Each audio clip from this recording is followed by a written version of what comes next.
Hello again. Following on from my earlier talk about do not play God, there's a similar lesson, which is a lesson that you should not try to predict somebody's destiny. And this is based on another true story. We used to have a tenant. She was an elderly lady, a grandmother. She had only one daughter.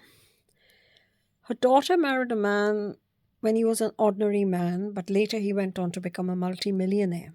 And they had five daughters and one son.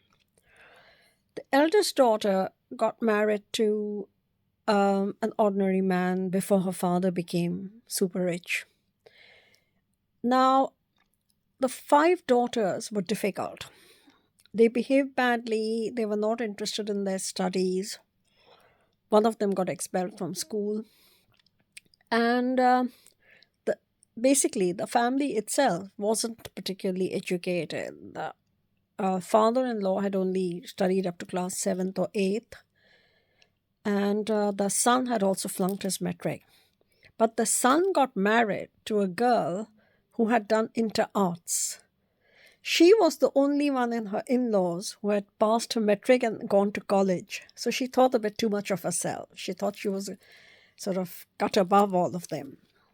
One day she came to visit her grandmother in law, and she told the old lady, these four girls, they are uneducated. Who is going to marry them?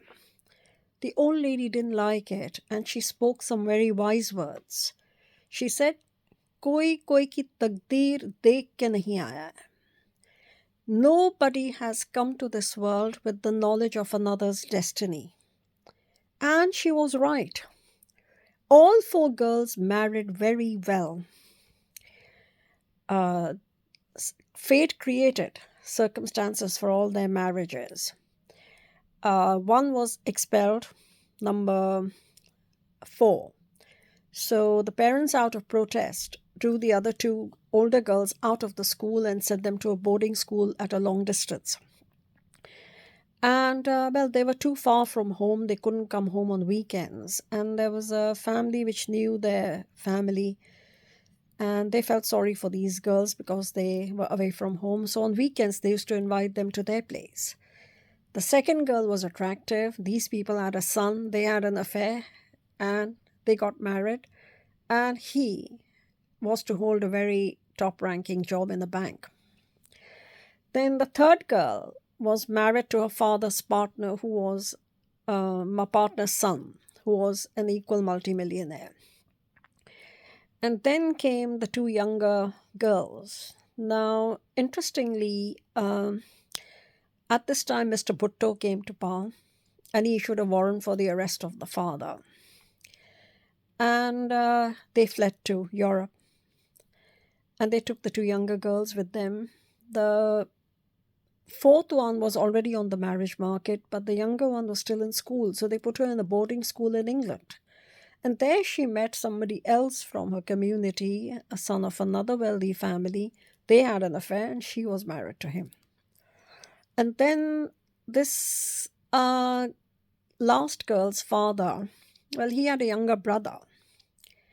And they decided to take this girl for him. So she was married to her first cousin. So they were all very well married.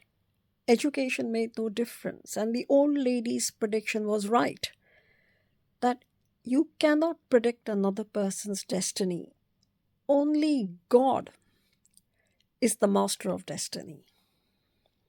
That's it. Thank you for listening to me. Please like and share this message so more and more people can get it.